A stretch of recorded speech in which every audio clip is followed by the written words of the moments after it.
Welcome to episode 185 of Sports Geek. On this week's episode, I chat Swedish basketball with Johannes Wohlert, and you'll learn how to wear a different jersey to every game without breaking the bank.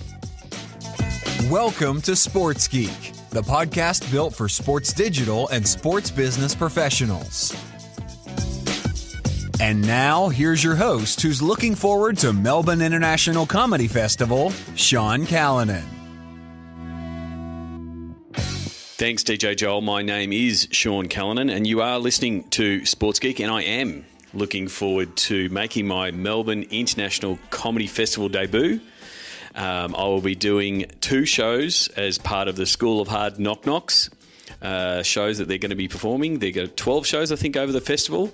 I will be on Thursday, April 12, and Sunday, April 15. I'm currently refining my material. There is a lot of sports geekness in my material. Stick with what you know. So there is a few jokes around what happens in sport and what happens around geek culture and the internet and such. So if you're in Melbourne or you're going to be around for the comedy festival, I'd love to see you in the audience. Simply go to seancallanan.com/comedy if you want to see me do 10 minutes of stand-up. Hopefully the video will be recorded, and for my international listeners, you'll be able to watch it after the event. But if you would, I'd love to see a few familiar faces in the crowd. Really looking forward to this episode. It's a double episode. You're getting 2 guests for the price of 1 for this episode. Really happy to be able to catch up with Johannes Wohlert from Swedish Basketball Federation. Caught up with Johannes when I was in Paris in late December. Luckily, he was in Paris at the same time to talk about what he's doing in that space. We've been connected for a while. He's been a listener of the podcast, and he's in the Sports Biz Slack. And so it's really good to catch up with his story and what he's been able to do in Swedish basketball, and also what he's been able to do with the amount of resources that he has got. So for those of you who don't have the big teams and have and aspire to producing some of the content and activations and tactics that the bigger teams around the world do, I really hope you like this conversation with Johannes as much as I do, because I think there's a lot of really good takeaways for people at all levels. And then also stay tuned for a merchandise game changer when I talk with Brian Watkins after my conversation. Brian Watkins from repthesquad.com. But now, here is my chat with Johannes Wohlert from Swedish basketball.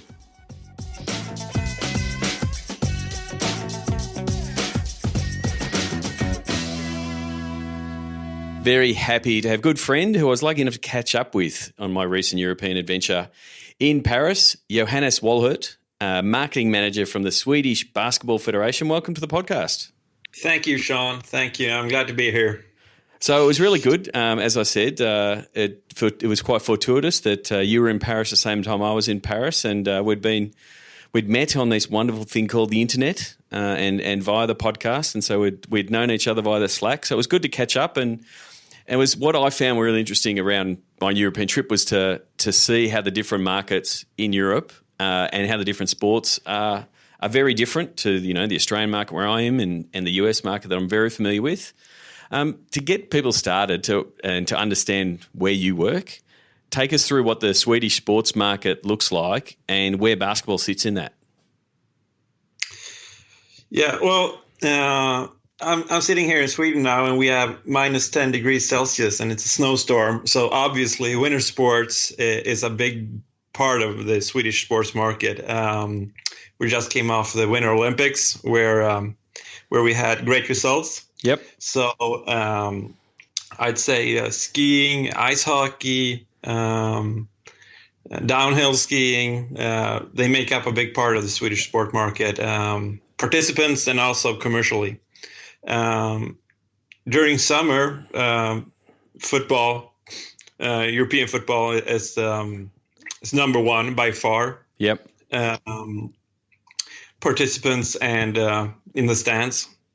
And after those big 2, really, there's a gap, winter sports and football. Yeah. But then there's the other team sports, where basketball would be number 3 or 4 maybe in Sweden. And so you work with the federation, which has the charter of being participation, and also the national team. So what is in your in your role as marketing manager for Swedish basketball? You're also doing the grassroots piece as well as the national teams. Yeah, well, the main concern for the federation is driving participation right now in grassroots. So obviously, a lot of what we do is centered about giving support to the clubs out in the country, and when it comes to the national teams, well, we want to compete on the highest level, and what I'm doing there is trying to fill the stadiums, build a fan base, and make people appreciate and want to watch the national teams. So in the space, if we're looking at where it sits, you're very much you're a challenger brand. You're punching up to the sports that have taken the attention. From a resources point of view, I'm assuming you don't have a cast of many to support you. What does your team look like? Yes, I mean, I've been listening to your podcast for a few years now, and it's amazing what some people and some teams do, and you get really inspired. Then you go back and see what you really can do. Yep. We're 2 people in the marketing communications department. It's myself and a newly hired great digital content manager, Isaac Eriksson, and we market the game. We sell the tickets. We are doing the sponsorships for the federation. We do the communications, handle the website, and we do most things in marketing, event, and communications. So, yeah, it's a lean team, but you're not looking at a glass half full. You've increased your team by 200%. I think a lot of people will be shaking their heads and wish they could have that kind of increase in resources. That's true. You always it's always greener on the other side of the grass, but it's so much to get him. Yeah. So how, and I do appreciate, because I do remember you emailing me and saying, hey, I'm listening to this. I'm getting ideas. And, one of the phrases I use is steal with pride. And so you were stealing these ideas and trying to apply them one at a time. And I think, it's a really good example of, yes, I could be talking to, Chris Harris at Arsenal, or, TJ Ansley at the Blazers now at Columbus, and those kind of things, and they have got more resources. But what I really loved about catching up with you and hearing what you've been doing is just taking the 1 or 2 things that you can do and apply it, because you can't do everything when you're in that role. You've really got to pick and choose your battles, and go from there. Yeah, exactly. I think. I'm going to confess, I stopped listening to your podcast for a few because there was too many ideas and it's frustrating. I had to concentrate on really what we really wanted to do. Yep. And once you get all these popcorn, ideas coming up as popcorn, and you start losing focus on what's really important, you can't be the New York Knicks or do what the Golden State Warriors does, VR, whatever, if you don't have an email list of your ticket customers. So I guess there was one podcast I was listening to, Charlie Shin from the MLS, where he expressed that they can't do everything, what the NBA does. Yep. And that's really when I felt like, okay, you really need to step back. Where are we right now? What is the next step for us? We can't, even if it's super cool, we're not there. So thank you for that. I'll put a warning now on future podcasts that it could distract you with a lot of good ideas. I think that's the pack. I should put that on the packaging. But you did talk about, and Charlie talked about it, and that was episode 100. If people haven't listened to it, because he was talking about the journey of the MLS and getting their data right and building up their data. So did you effectively sort of take some of the tenets of that conversation to say, okay, what can we do to build out an email list? How can we start building out something that would become people we would communicate to about ticketing for an event or participation? Did you sort of say that's that's where we want to target things and start building it from there? Yeah, I mean, we need. I mean, 3 or 4 years ago, I didn't know anything about this. I was running a club in the highest league in Sweden, basketball league in Sweden, as GM, and I came from the basketball side, the sports side of things, and the general perception was if we win, people will come. Yep. And I started. I think intellectually, if you have a league, half of the games are lost. Yep. So I started to think, I mean, this is not possible. We can't work like this. It can't be like this. And that's how I started to check for information. What do other people do? I stumbled upon your podcast. And after a while, I had a good friend who was head of marketing at the club back then, who had lots of literature from the States. And finally we said, well, we're going to start with the ticket buyers. We have a system. In some clubs, they still pay cash. So yep. They don't know anything about the people coming to the games, really. But at least we had email tickets to the ticket buyers, email addresses. So we said, let's start just, by doing a newsletter. We had like 200, but just to start there and build from there. And one of the things you recommended, and I hadn't heard of it, was a book that you said you read, and it really was a bit of a game plan for you and on ticketing and how to market sports. Do you want to tell everybody what that book was and where you got some inspiration from that? Well, it was my friend Fredrik Jonsén, who actually played college basketball at Oklahoma State. Okay. And I guess that's how he kind of got a hold of it. It's John Spolstra's Sell Ice to Eskimos. Yep. I guess his son is more famous now, being coach of the Miami Heat. But you couldn't really buy it. We couldn't even buy it. He had an old copy. I don't know where he got it from. I've tried to get it on Amazon, but I mean, can't get a hold of it. I think he's redone it. It's now marketing. You reckon I could say it if I do it? Marketing outrageous redux. How to increase your revenue by staggering amounts. So it's a reboot or of that original book. But he was pretty much bringing some of the stuff that the NBA does, as well as the minor league, all the different tricks of the kit bag of how to fill a stadium, or the cheeks and the seats, as I talk about.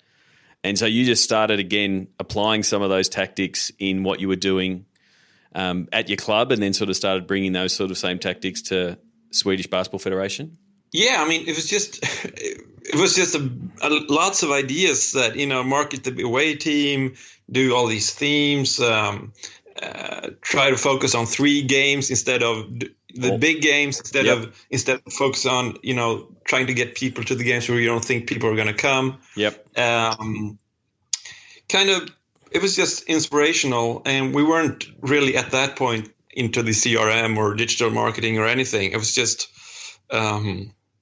more of storytelling and tricks to get people to come to the games. But a bit of, like I said, a bit of common sense. You've got an 11-game season, but you know that there's 3 marquee games. You're stretched for resources, so put those effort into those 3 games, get a lot of people there, then that overflow comes to other games and you get another shot at it the next year. Those kind of tactics. Yeah, but at the time, people were saying in the board, or we need to focus on the games where people don't come, because we want people to come to every game. Yeah. So we would market a game against one of the worst teams in the league more than one of the best teams. And once we read that book, and we understood that, I mean, we're doing it wrong. Yeah. And you want your fans to have the best experience, and the best experience is the best atmosphere. It's a bit chicken and egg, but it's like if you can get people to a near full arena, they'll have a better experience than turning up to a half full arena because they've got a discounted ticket. They won't value the ticket. All of those things, it just leaves a bad taste in their mouth. So you may as well market your best product the most. Yeah, exactly. So speaking of sort of, let's fast forward a little bit. When you have started out and tried to build that up, you've had a very busy February with European Women's Championship qualifiers and the World Champ qualifiers, and some really big games. You want to take us through? That's what you were both excited and fearful about when we spoke in January. You're like, we've got these big games and all of these plans in place. Take us through what those plans were and how things turned out. Well, the setting was, I was talking now about being at the club. 3 years ago, I started working for the federation, the national teams, and I tried to apply what I learned, and I've learned a lot during these 3 years. Yep. It started in 2016, I'd say. We were playing the European Championship qualifiers. We got Bosnia and Russia. Russia ranked number 7 in the world. Bosnia with Teletovic and Jusuf Nurkic, NBA players. Yep. Sweden were ranked 54. Not really known to the public, our players in Sweden. And our best players couldn't make it. Jonas Jerebko in the NBA, Jeffrey Taylor in Real Madrid, and Marcus Ericsson, drafted by the Hawks, plays in Spain now. So we had no stars. We couldn't say we're going to win the games. I mean, we were hoping, but it wasn't really credible. And so we tried to find a story. I mean, how are we going to get people to these games? And we said, okay, we're gonna market the experience. We're gonna put the game in the most classic arena in central Stockholm, and tell people that Bosnians are crazy about basketball. They will come with thousands. If you don't show up for the game, we went to our tribe, the basketball participants, and said, this is it. I mean, you're going to have thousands of Bosnians. It's going to be an away game in Stockholm if you don't show up. Yep. But if you do show up, I mean, we'll have this great basketball experience that you've never experienced in Sweden before, the things you go to the States to see, or Southern Europe. We're going to have this in Stockholm. Yep.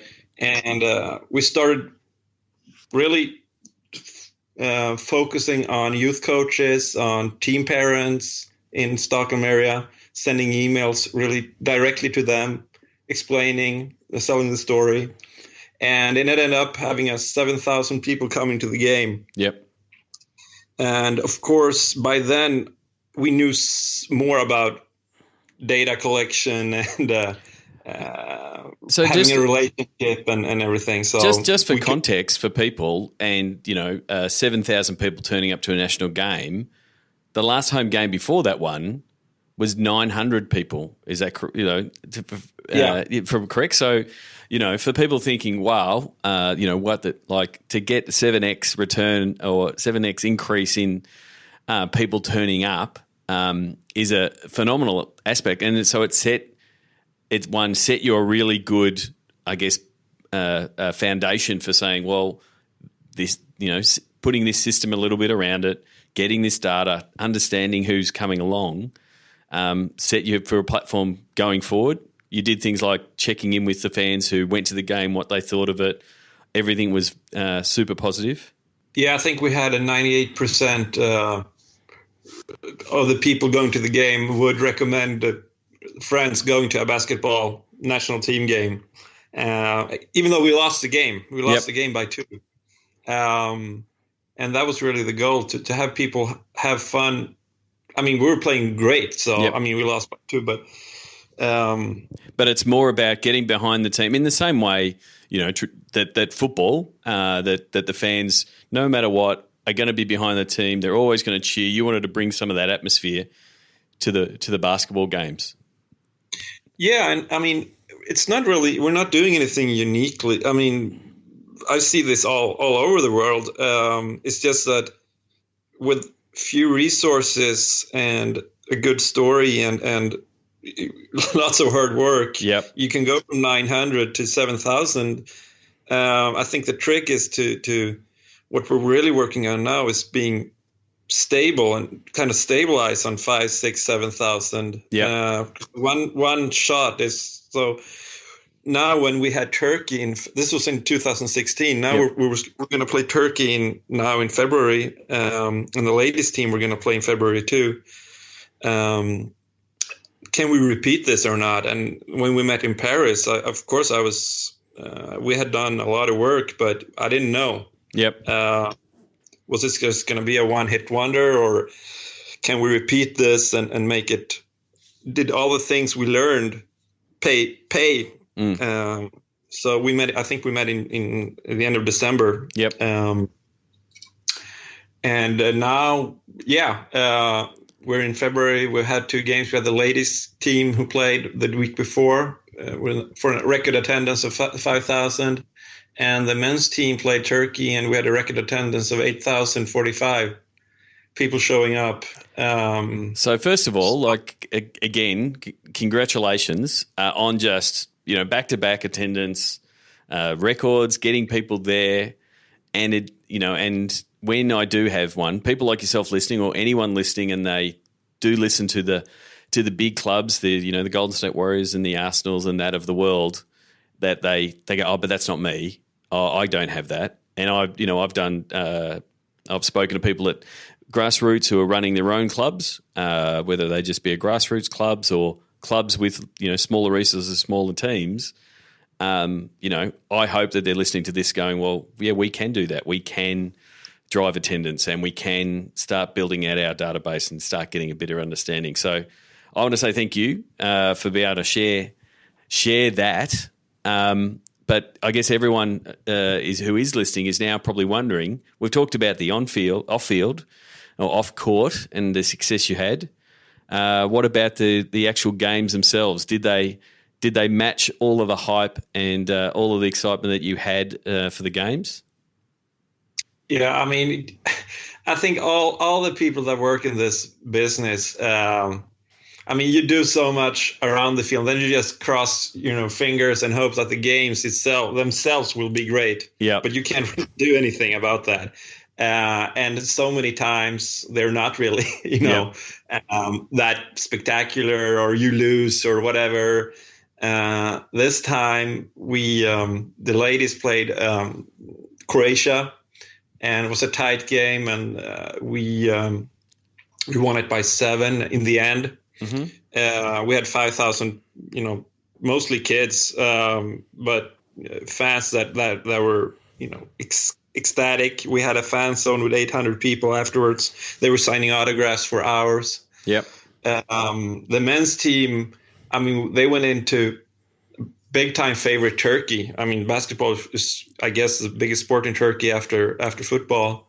Yes, where the Australian team has had a few battles with Turkey over the journey in basketball. They're a well-credentialed basketball nation. Yeah, and they had. I'd say what we need to know also is there was lots of Turkish fans in the arena, not only Swedish fans. I'd say 50-50. Yep. It was a great atmosphere. You had Turkish flags on the one side of the arena, Swedish flags on the other. Very good and positive atmosphere, but tense. And the game was so tight. Sweden was ahead most of the game. We were up by 13 with, I think, 3 minutes to go. Yep. And then everything just, went to, shit, really. Did the world? Was it like a movie? Did the world start slowing? And as the lead was being whittled down, you're like, oh, it was all working. It was all working. I think most people has been. I mean, we're not a winning basketball nation, really. Yep. So we've lost a lot more than we won. And I think every losing team, when you're up and then the other team comes back, the favorite comes back, you're really, oh, here we go again. Yeah. It's really that feeling. Because you were playing the underdog. Yeah. And now people are going to say, oh, it's always, you always lose. Yeah. So 2 seconds left of the game. Bobby Dixon, EuroLeague star, drives the basket. He gets blocked, and the ball bounces out. Marcus Eriksson throws the ball he's on the floor outside the court, and he throws it on him and out. Yep. So we thought it was our ball. Refs couldn't really see. So for 5 minutes, 2 seconds left of the game, we're up by 1. They're checking the instant replay. Oh, so you had the replay kick in, and I'm assuming the crowd is at fever pitch at this point, waiting to see what the referees are saying. Yeah, because the Turkish fans, I mean, they were crazy. They came back 13 points in 3 minutes. So they were crazy. Yep. Swedish fans were crazy because we were up by 1 against Turkey. 2 seconds left, and we don't know whose ball it is. Yep. And it takes 5 minutes for them to decide it's Turkey ball. And they do the inbound, and they miss. And Sweden win. In front of the record crowd. And I mean, of course, I guess it's the most amazing moment in my sports career, really. So that's terrific. That will be, stay tuned for the end of the podcast. We will have a sounds of the game from some of I saw a lot of the pictures and a lot of videos coming through of the fans going crazy after that result. So like I said, congratulations. Really happy for you and your team of 2 and the rest of the staff there at the Federation. But, yeah, it's a really great story of both what you've done and, let's see how the fairy tale continues going forward with the qualifiers. Thank you, Sean. Thank you. So to wrap up, I want to do the Sports Geek closing 5. Do you remember the first sports event you ever attended? I do. It was a basketball game. Yep. I went with my friend and his dad. I got home that night and watched the news, and the game was on TV. I thought that was really cool. I think I was 7 or 8 years old. Okay, cool. And you would have been to a few sports events in your time. Do you have a favorite go-to food or a favorite or a food memory that you would like to go back and revisit? I think the best was I was in Kansas City for a baseball game, and it's just because it was like 25 degrees Fahrenheit. I mean, it was freezing. Yep. And I got these nachos that were so good because they were hot. Yes. Nachos have been a popular choice. Is there a Swedish sports food that's native to Sweden? No, I mean hot dog is everyone does. It's just hot dog's a global thing now. Yeah. What's the first app you open in the morning? Twitter. Twitter. Yeah. You've already given a recommendation with John Spolstra's book, but it is hard to find. Is there anyone else that you think the podcast listeners should follow, that you follow, and why? I think one podcast, that is Troy Kirby's podcast about ticketing. Yep. I think that's great. He's producing so many episodes. I can't follow all of it, but I think it's great. He is Troy is the Tower of Sports. He's prolific, but yes, he is very good, and very much because he does have that ticketing side to him. It's very much a bent, so it normally comes through in a lot of his interviews. And also a book, The Elusive Fan. By Philip Kotler and Ryan, I think. I think they talk. It's been really important to us. That's where they talk about the idea of star power, and that's where we got the idea. They're telling that star power doesn't have to be players; it can also be a venue. Okay. And you need star power in order to attract people. And that's how we got the idea that our star power for these games would be this classic arena in the center of Stockholm, where people say, "Are you really going to play there? You can't fill that up." I mean, so you took the challenge and you made the star the venue, and then built the story around that. Yeah, and hopefully we can now build the team, from this. But the first time it was really the venue that was the star, and hopefully the players now will be stars. But the good thing about that is it sort of starts building a culture of what it is to play, what it's like to play in front of a big crowd, and it starts bleeding into the team ethos, and the coaches can pick it up. It's very much like how the Golden State Warriors picked up Coach Kerr's strength in numbers sort of mantra that he was using with the players and flipped it to a marketing campaign that the fans embraced that then fed it back to the players. So I think there is, it can be a bit of cyclical nature in sort of building out. Doesn't mean you're going to be it's not a winning strategy, but it's a really good culture piece to say, yeah, as a fan base, we've got your back. As long as you're fighting for us, we'll be there. And so both the team and the fans can feed off one another. I think that's true. I mean, the strength in numbers is I love it when it's really thorough, when it applies on the whole organization, coming from the team, fans pick it up, do it their own thing, and then back to, like you're saying. I mean, I think it's so strong and credible, and so we'll have to check to see if we have something like that. That would be great. A mantra or tagline or something that the teams use and supporters. And sometimes it is just a matter of sort of listening, listening to what people are saying, the fans are saying, the coach, and they to me, the best ones come out organically and not out of a, marketing focus group.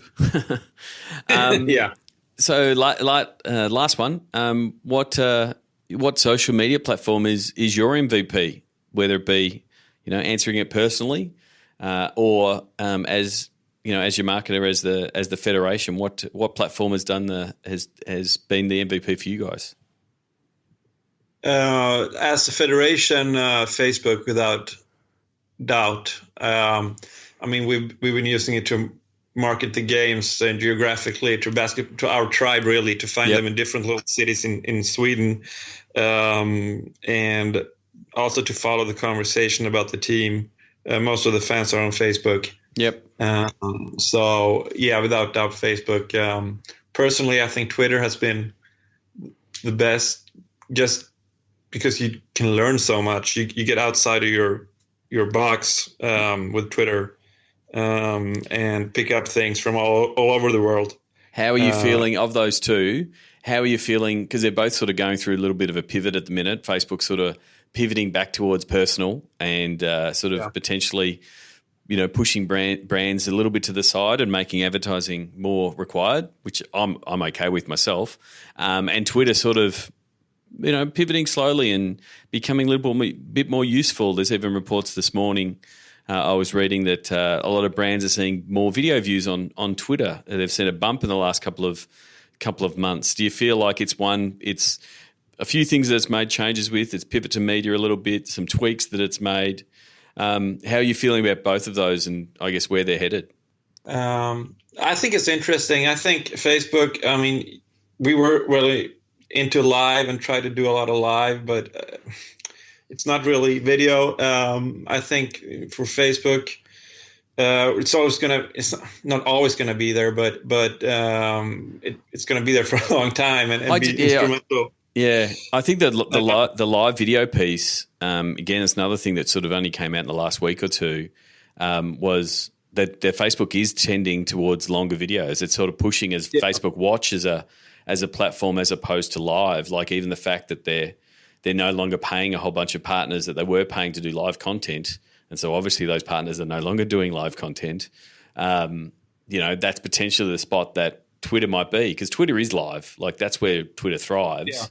And so it makes more sense that the live video feeds and those kind of things in the pregame shows might end up there, and it might actually grow the audience, get a different audience there, change the product a little bit. So interesting times as they both develop. Last but not least, how can people connect with you and tell you that they're listening and potentially maybe like myself come along to a game at some point? I think the easiest one is Twitter, if you can spell my name right. But yeah, we will put the links in the show notes. Johannes Wohlert, and Wohlert is your last name. But yeah, the links will be there. They'll be tweeted by myself. You're also on LinkedIn. You can be connected. So thank you very much for catching up in Paris and making the time, and catching up again to chat about the success. And congrats again on the games in the last month. Thank you again, and really thank you for having me, Sean. Like like I said, I've been listening for years, and it's really fun and an honor to be on the show. And I'll keep listening, and I hope I'll see you soon again. No worries. You had the opener and everything. You could have gone long time listener, first time guest. Yeah, that's true. Yeah, I had the long time listener. I just didn't think of first time. No, I didn't get this. So I was like, no. That's all right. Well, thank you very much, Johannes, and we'll talk soon. Okay, thank you. You're listening to Sports Geek Podcast. Send us a tweet to @SportsGeek. Thanks again to Johannes. I will share all of the links and how to connect with him after my next interview. But just wanted to, I guess, remind listeners that do listen regularly that think, hey, Sean's a podcaster and the podcast that consumes everything that I do. And really, the podcast is about 3-4 hours a week of me interviewing, prepping guests, doing the intros and outros like right now, and interviewing guests and prepping. But what do I do for the rest of the time? It is working with teams, and it is working with sports brands, and it is working with leagues, and it is working with brands that want to activate and reach sports fans, and in a variety of different ways, whether it's auditing what you're trying to do from a content point of view, hey, whether you're planning for an event coming up, hey, this is what we want to do, this is what we want to do on the platforms. So reviewing what you're doing on the different platforms. Are you maximising your efforts on social media? One of the things we're doing a lot of at the minute is rate card review and development, helping you better understand the commercialisation of your digital assets. So diving in, what content are you producing, what value are you putting on it, and what can you sell it to market?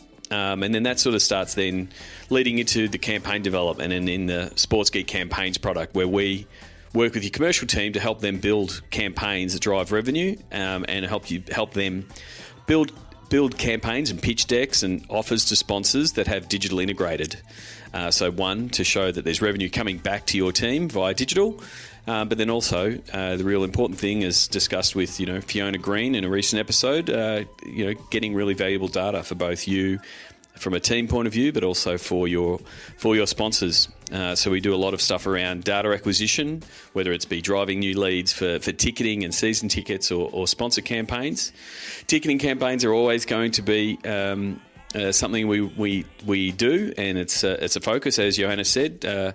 We're all about to getting the cheeks in the seats, so we help either advising in the setup and strategy for those ticketing campaigns, or running them. Or the other thing that I've been doing recently is also helping people understand their podcasting strategy, how they're going to build and promote your podcast. And I sort of pull the curtain back a little bit on the methods that we use here at Sports Geek to promote ours. I've recently submitted to do a keynote at Podcast Movement in Philadelphia in July to sort of take people through that process, because the interview is a tiny part of the podcasting process, and the marketing of and the content that comes from it and how to get more listeners, I think is a really valuable piece. And I do think that there's a real opportunity in the sports world to service fans and get great content, great podcasts in the hands of, or in the ears of sports fans. So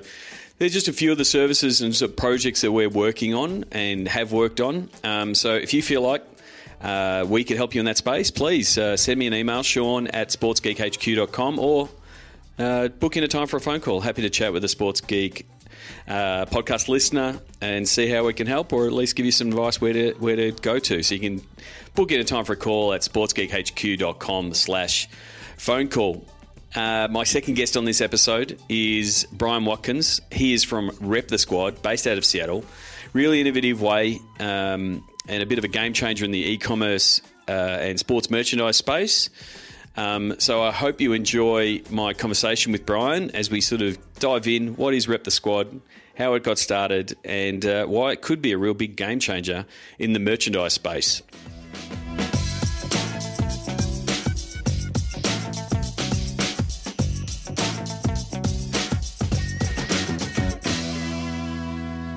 Very happy to catch up with Brian Watkins, co-founder of Rep the Squad. Welcome to the podcast. Hey, Sean. Thanks very much. So tell us a little bit about Rep the Squad. It was launched in August 2017, and if you look at the highlights, it's the short one is Netflix for jerseys. But tell us what Rep the Squad is. Yeah, absolutely. Rep the Squad is a jersey subscription service. So it is like kind of Netflix or GameFly or Rent the Runway, whichever model you want to apply. But essentially for $19.95 a month, fans can come in and subscribe to our services. It gives them access to our entire inventory of professional sports jerseys. So we represent roughly 12 teams right now, but within every single team within NFL, MLB, or NBA, we offer a selection of players, styles, sizes. You just queue them up in your locker. We ship you the first one that's on your list. When you're finished wearing it, if it's in a day, a week, a month, we don't care. You send it back to us. We'll commercially clean it, and we send you the next one and just really give you the foundation to represent your team any way you want. So what was the genesis of, I guess, the idea? Because we are moving into this on-demand, sharing economy, gig economy, that kind of thing. So the template of the business was sort of there, but what was sort of the genesis of it?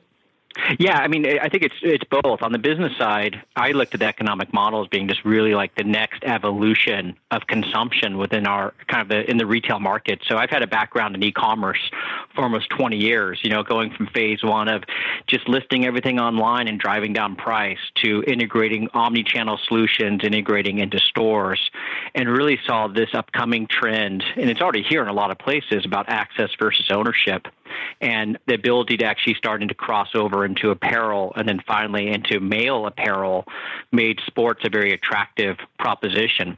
So, I fell in love with the model, and then really my co-founder, he's the sports nut. So he's the guy, when you look into the closet, there's a lot of great memories in there, and there's a lot of jerseys in there that, he can never wear again.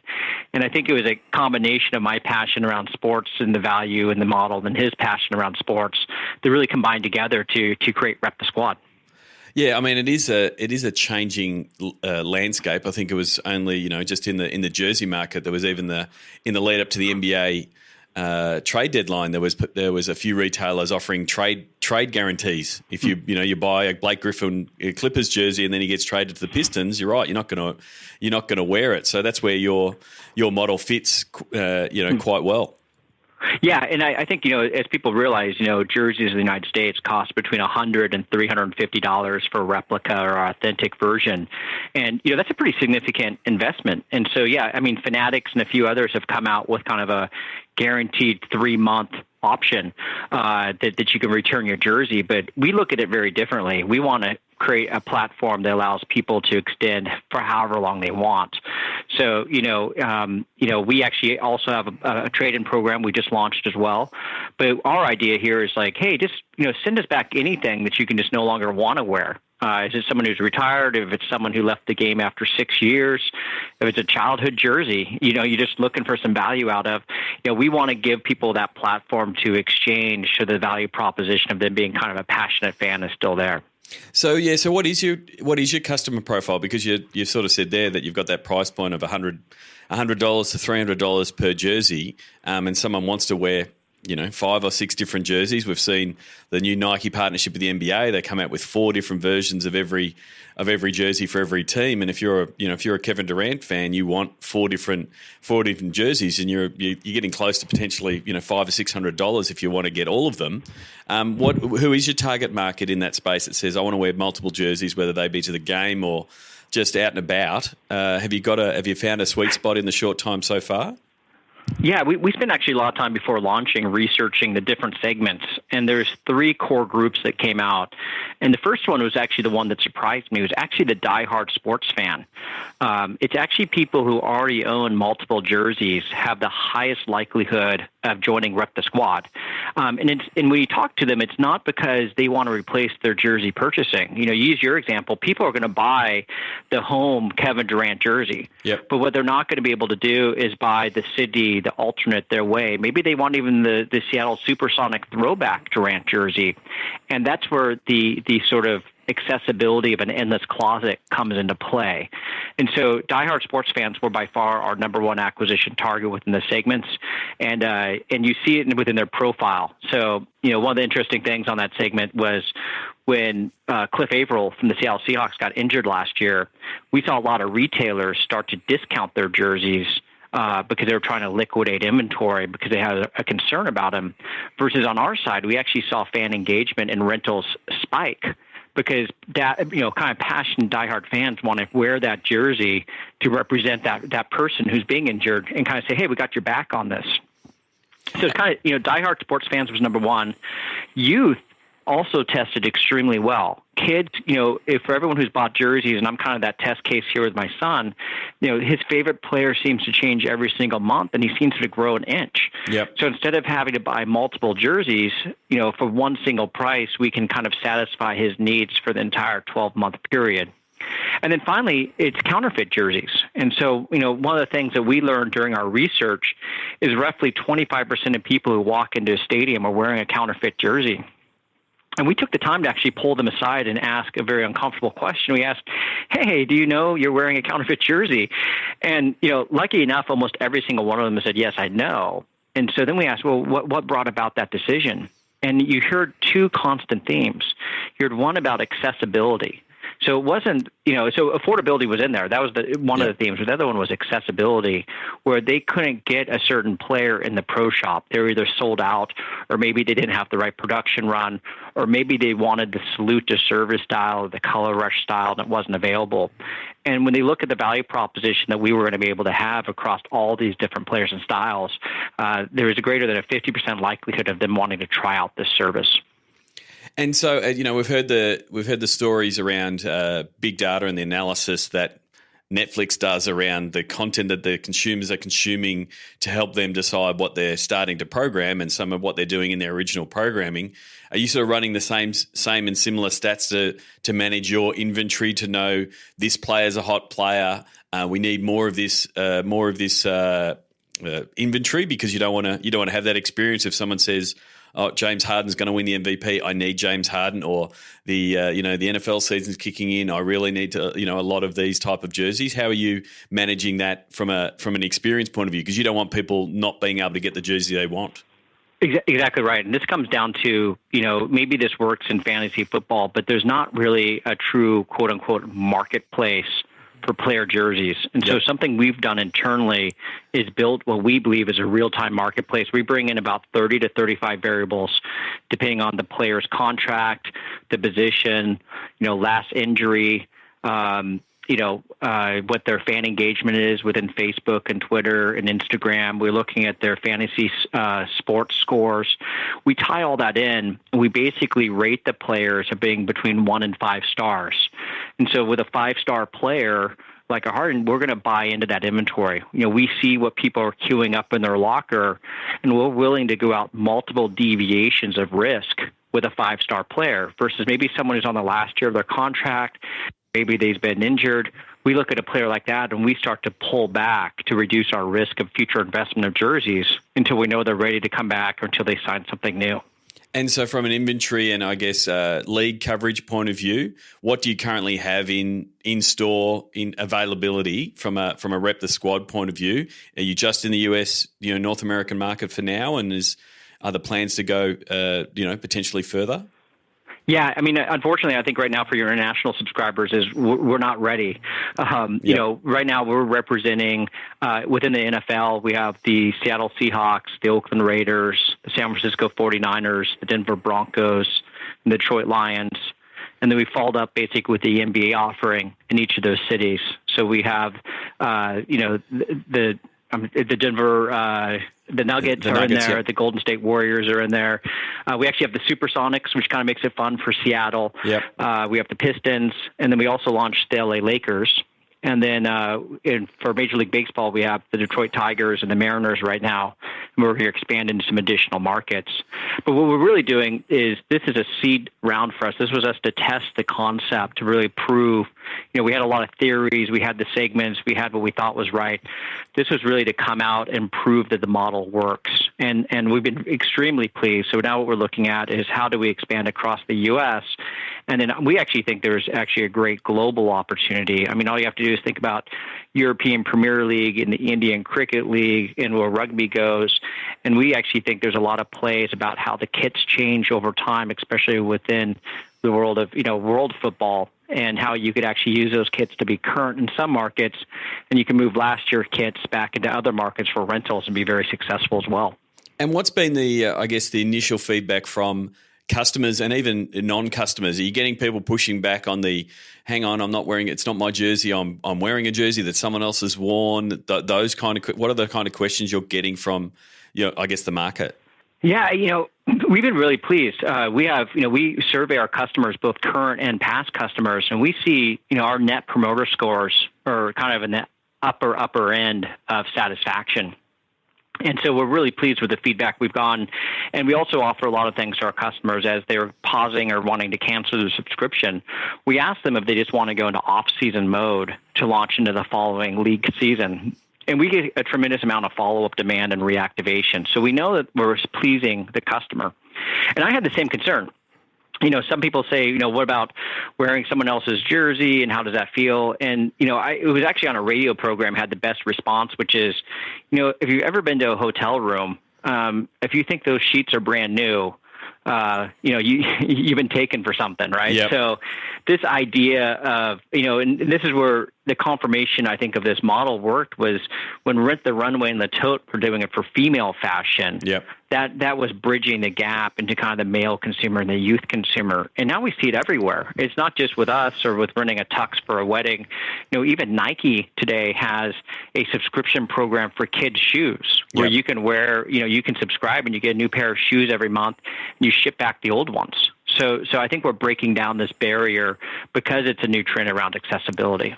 And it's just I guess it's an education process. Once a few break down those barriers, it just becomes a thing. I mean, 15 years ago, we didn't think we'd be sleeping on strangers' couches or driving other people's cars. So it's just something that changes. Exactly right. And I think it is a trend that's going to be lasting for a long time, just across all those things, just, not just with accessibility, but to your point, the experiences as well has become a very similar platform. So from you talked a little bit about, the city by city, market by market strategy, not to spread yourself too thin across the US. What are you finding that's working from an acquisition point of view? Is it a mix of, PR, but then getting into more traditional digital and e-commerce strategies that are working to acquire new customers? Yeah, I mean, we're still in that, let's test a bunch of things phase. Yep. But, early readout, one, PR has been fantastic. Obviously, even working with people like yourself and getting into the podcast, it's a very targeted market when you think about diehard sports fans. Yep. And so I think there's a way to communicate with them. They're also pretty easy to find on social channels. But then as we broaden out, like youth has been a little bit harder. Yep. To acquire, but I think that's because it's a two-putt sort of thing, right? You got to talk to the parent or the youth, but it's a two-person acquisition discussion. Yeah. And so figuring that out over time. But, what we continue to find is regular e-commerce channels that support passionate fans work best. So it is going to be what you see on Facebook and Instagram and Twitter. It's what you're seeing even with radio, sports talk radio, very targeted podcasts. Things that haven't worked are actually the more traditional channels. So, Google AdWords for us doesn't apply. And Yep. I think there's two reasons why. I think one is that people aren't trained yet to think about renting a jersey. This is definitely more of an awareness campaign. And then the second thing, quite frankly, is when you type in New Jersey or jersey rental, all the search results are for New Jersey, the state. It has nothing to do with sports and apparel. So there's just some logic in there that has to be sorted out over time to make that be more effective. Yeah, but you also, the Google AdWords space, the intent piece of, I want to buy a Durant jersey. That's what they're looking for. They're looking to buy. No, they're not in the mode of, what are other options for it? So you are sort of making a market in that space. So you do have to push out the message similar to, Dollar Shave Club had to do, putting out a really hype video, and then everyone understood, I've got a subscription service that sends me blades every month. You're in that same sort of space to get that awareness piece and then get word of mouth as people turn up to a game 3 weeks in a row with a new jersey and the friend says, how do you keep affording all these jerseys? That's where that conversation comes in. Yeah, that conversation really around, referral and word of mouth is going to be key for us. And we've seen it already. And it's exactly that scenario. When someone shows up with the third time with the 3 different jerseys, people are like, wow, you're passionate. And, their kind of response back is, no, I'm just smart. And that really brings, I think, new, very highly qualified traffic to visit us and learn more about our offering. As more retail, you've got a strong experience in e-commerce and retail. As more retail is, moving away from bricks and mortar and into e-commerce, there has been a bit of a bounce back into pop-up shops and things like that around awareness. Do you think there will be potentially something in time where you might do like a stadium pop-up where someone turns up to the stadium and they rent the jersey almost like for the game only, or at least sign up and, hey, now you've got a jersey for the game and you've signed up? Do you see that something like that may work for Rep the Squad? Yeah, I absolutely believe it will. We're actually experimenting and testing right now with several different options. There's kind of that, game day rental where we could be outside, where there's going to be 50, 60, 70,000 fans and be like, hey, you can rent the jersey for the game, but if you don't return it an hour after the game, we're just going to assume you're keeping it for the month, right? So you could give them that optionality in a highly concentrated way. The other thing we are looking at is how do you make a physical presence at a national level? And I think there's kind of a couple of different ways we've thought about that. One might be actually partnering with either the retailer or with the team shop, saying we're going to drive highly qualified traffic into your shop to do the exchange. Or we could actually do something almost like an Amazon locker. Yep. Where we could actually have a single point of delivery where you could drop off your old jersey and pick up your new one at the same time. But the idea, I think, everything's been built on previous rounds of e-commerce evolution. I think an online-offline strategy for this, along with everything else, will just make sense over time. And is that again, sort of in that we're talking in future wear now and on your roadmap, but that potentially does open up those conversations with the teams because you're not talking to them about clipping the ticket on one jersey once. You're talking about lifetime value of a fan and, getting them on a subscription and getting that data and information. And that's one of the things that the sports teams are really, really interested in. So it does give them another model with Rep the Squad. Yeah, I think that whole trend of how teams are consolidating loyalty into single apps and single uses, this plays right into it, right? Because this is a unique offering that gives them more data about, the fans, favorite players, where they're at, who they're accessing, and gives them the opportunity to also sell. So if you're wearing that Kevin Durant jersey as a rental, you could actually re-communicate to that fan saying, hey, we know you're already renting that one. Why don't you come on down to the team shop and buy it? And we can also do your rental exchange right there. So I think there's this opportunity to work within those teams to really bring about that data. I also think there's a whole nother level, which the teams are working with right now too, around things like suite services or even, ticket services. What's the value of having a season ticket versus buying your one-off tickets on StubHub? And, one of the things could be is, a Rep the Squad membership or even a white labeled, team sponsored subscription service might be a benefit to fans to keep them more engaged within the activities of the team during the season. Definitely, yeah. It definitely opens up a lot of opportunities. I'm really interested to see how it goes. repthesquad.com is where people can find it. How can people, if they want to, connect with you, Brian? What's the best way? That's a great question. I think the best way is just going to the website and reaching out, via our customer service. You're guaranteed to get a fast response. And we're also can be found, Rep the Squad can be found on Facebook, Twitter, Instagram, all the typical channels as well. Okay, well, thank you very much. As someone who loves a jersey, I'm sitting here in the Sports Geek office, surrounded by Sports Geek jerseys. I don't think any of those will be on the Rep the Squad anytime soon. But I do like the idea, and it'll be interesting to see how it goes as it grows over the next 12 to 18 months. Thank you so much. It's been great talking to you, Sean. Download our Facebook campaigns guide at sportsgeekhq.com/FB campaigns. Thanks again to Johannes and Brian. You can send them a tweet. Johannes Wohlert, JohannesWohlert, and Brian Watkins, Brian with an I, 13 is their Twitter handles. Those will be in the show notes. The show notes, as always, you can get them by just putting the episode number. So in this case, it would be sportsgeekhq.com/185. Thank you there for DJ Joel mentioning the Facebook campaigns guide, building Facebook campaigns. It pretty much goes through. There's no pretty much about it. It does. It goes through. It's our follow-up to the Facebook data guide, and it shows and takes you through how we at SportsGeek build out campaigns, both from a naming convention, what we look at from a collateral point of view. So if you're looking to build Facebook campaigns, or you have someone on your team that's looking to build Facebook campaigns, I highly suggest go back and get our Facebook data guide, which you can get at sportsgeekhq.com/FB data.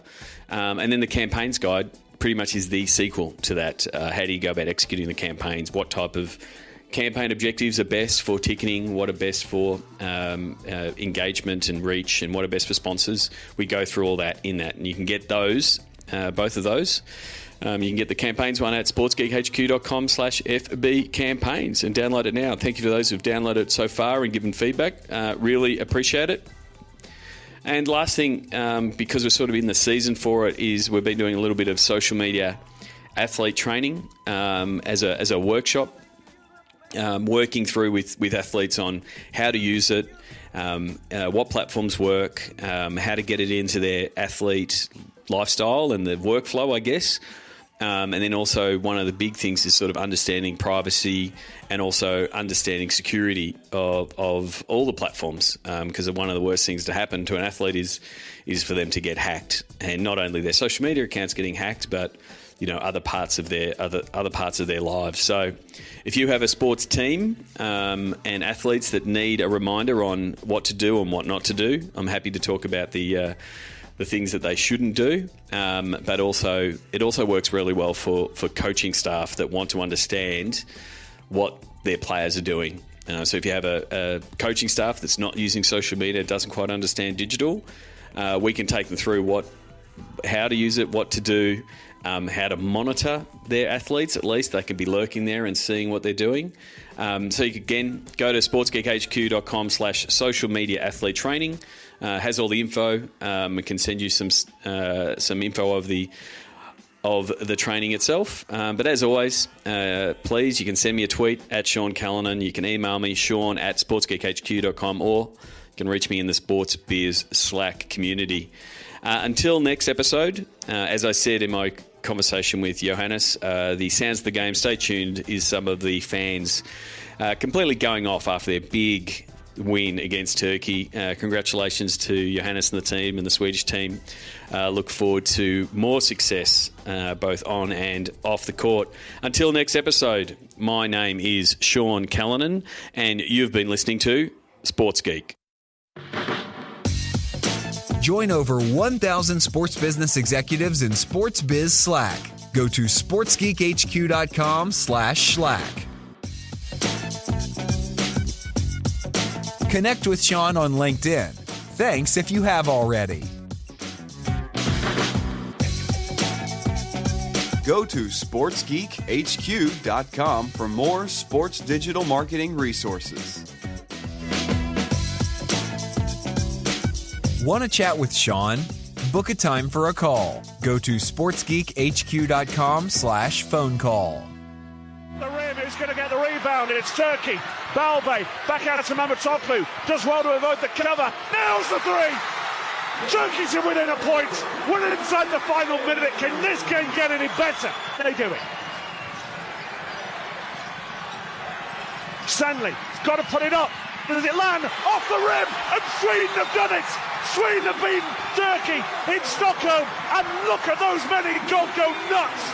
And the men and women in the fans, in the stands too. It's a shock to end all shocks. Sweden have beaten Turkey.